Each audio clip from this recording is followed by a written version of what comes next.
లక్షల మంది విద్యార్థులు ఆతృతగా ఎదురుచూస్తున్న ఏపీ సెట్ ఫలితాలను మంత్రి నారా లోకేష్ విడుదల చేశారు.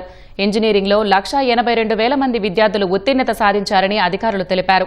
వీరిలో బాలురు 1,844 మంది, బాలికలు 81,473 మంది ఉన్నట్లు చెప్పారు. ఇంజనీరింగ్ విభాగంలో తాడేపల్లికి చెందిన మణిదీప్ మొదటి ర్యాంకు సాధించగా, అగ్రికల్చర్, ఫార్మసీలో విజయనగరానికి చెందిన జస్వంత్ నాయుడుకు మొదటి ర్యాంకు వచ్చినట్లు చెప్పారు. అగ్రికల్చర్, ఫార్మసీ విభాగంలో 89% మంది విద్యార్థులు ఉత్తీర్ణులయ్యారని వివరించారు.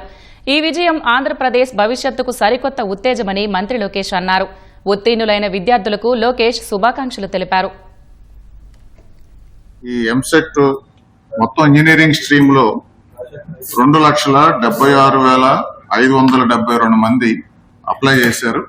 2,58,545 మంది ఎగ్జామ్ రాశారు. ఎగ్జామ్స్ రాసిన వాళ్ళలో 1,82,317 మంది పాస్ అయ్యారు, క్వాలిఫై అయ్యారు. అంటే 70.52%. అగ్రికల్చర్ అండ్ ఫార్మసీ స్ట్రీమ్ లో 79,231 మంది అప్లై చేశారు. అందులో 70,929 మంది పరీక్ష రాశారు.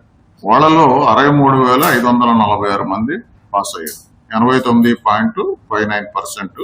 ఇంజనీరింగ్ కనుక తీసుకుంటే ర్యాంక్ 1 జొన్నాల రోషన్ మణిదీప్ రెడ్డి 95.6975% మార్క్స్ వచ్చినాయి. ఈజ్ ద మొత్తం ఏపీ టాపర్ అనమాట. మనకి agriculture and ఫార్మసీలో first rank సంబంగి Jaswanth Naidu, ఇతను మన విజయనగరం బొబ్బిలి నుంచి ఉన్నాడు. 92.5398 మార్క్స్ వచ్చినాయి.